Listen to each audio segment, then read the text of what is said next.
Please listen carefully.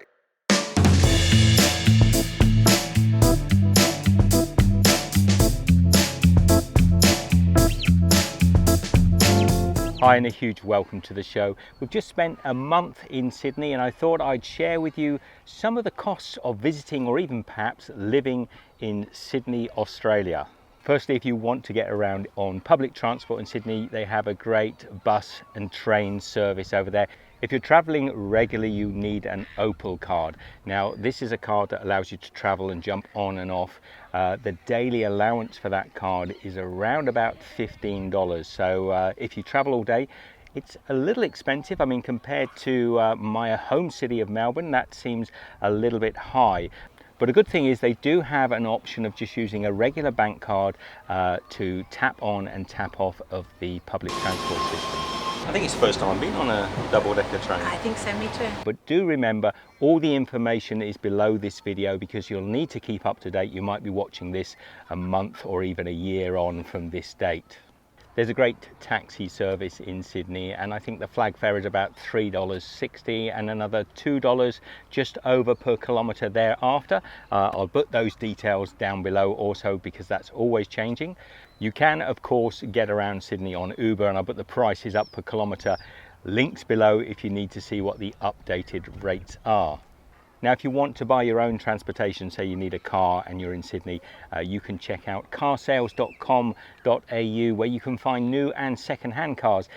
A new car is going to be anywhere from sort of 15,000 maybe up to the sky's the limit. Second-hand cars, in my experience in Sydney, you're getting cars starting at about 3,000 to 5,000 and going up to about 10 or 12,000. Get you something that's fairly decent. Anything below that, you know, it's buyer beware. You buy at your own risk.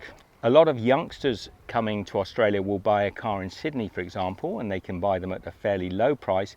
They'll drive them across the country to Western Australia and sell that car in Perth, and that actually is quite a common way. And then you get this sort of ping pong effect, people buying in New South Wales, selling in Perth, and then backpackers will then use that car to come back. That often happens. Be wary that those cars are often very heavily used, so you may have additional service costs when you buy a car like that.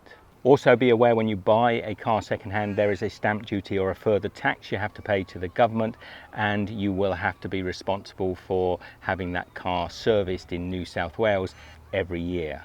The prices for gas or fuel in Sydney fluctuated a great deal while we were here. By the time we left, they were about $1.15 per litre, but they were as high as about $1.48 a litre when we arrived, so a pretty big swing. And you can expect normally to pay around about sort of $1.20 to $1.30 per litre. Now that's the price for regular unleaded fuel. If you want to know the price of LPG or diesel, I'll also put that up on the screen now for you and you can pause it. Now, if you're looking for somewhere to stay in the centre of Sydney, you can check out AIRBNB. I'll leave a link down below for those of you that don't know. It's a place where you can stay in people's apartments. Sometimes it's shared accommodation, sometimes you've got the whole place. The prices can be a little hit and miss, so you have to do your research on Airbnb. If you want to rent a place long term, well, you've got property.com.au and domain.com. There's a few flat share sites as well, so if you want to check those out, I'll leave links down below.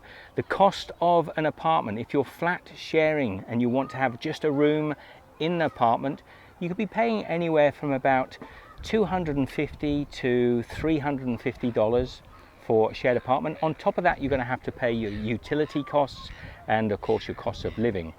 If you're in it for the long haul, you may want to rent your own apartment. It's a little expensive.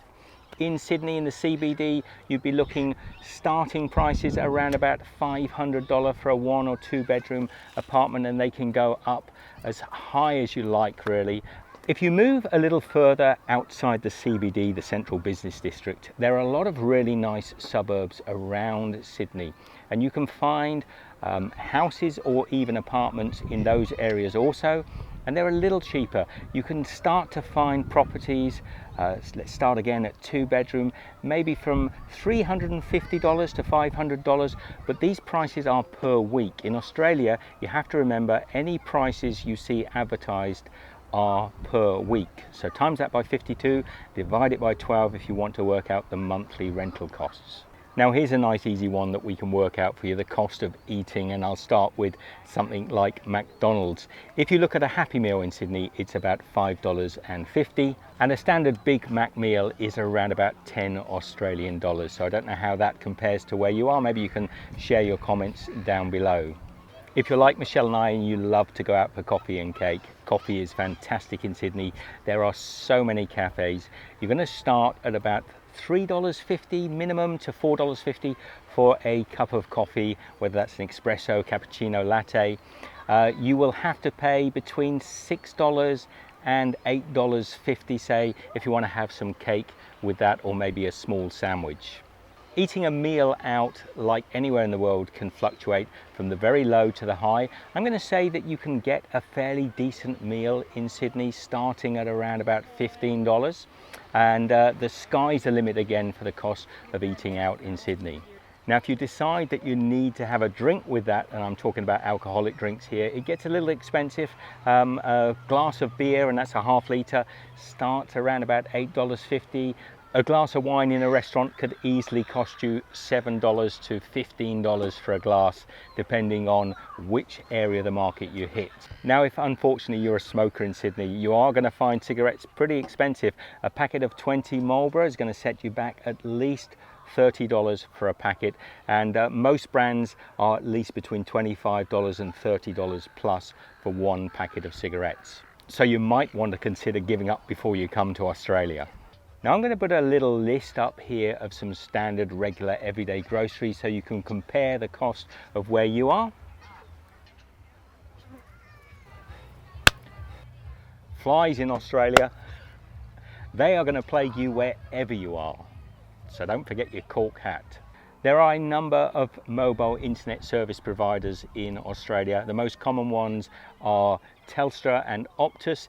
Telstra, being the national service provider, can be a little expensive, so expect a SIM card to start at about $40 a month if you want a decent internet service provider and mobile service. But at this point, I'm going to recommend to you Boost Mobile. It's actually under the Telstra network. It's what I use when I'm in Australia, and you can get some fairly decent packages from Boost at around about $30 a month. A really good thing when you're flying between the cities in Australia is there's some good budget airlines out there, and you can often get between the major cities for as little as $90 to $100. So you just have to book a little bit in advance and check online to see where the deals are. I'll also leave some links down below that'll give you more information about flights between the major cities. So there you have it. There are some of the costs of visiting Sydney in Australia. Is it expensive? It depends where you're coming from. So join in the discussion below this video. Let people know what you think the costs are. It's not a complete and definitive guide, so if you have any questions, I'll try and answer them down below. Be good, and we will see you very shortly for another video on Steve's Kitchen from somewhere in the world, if I can get rid of these flies.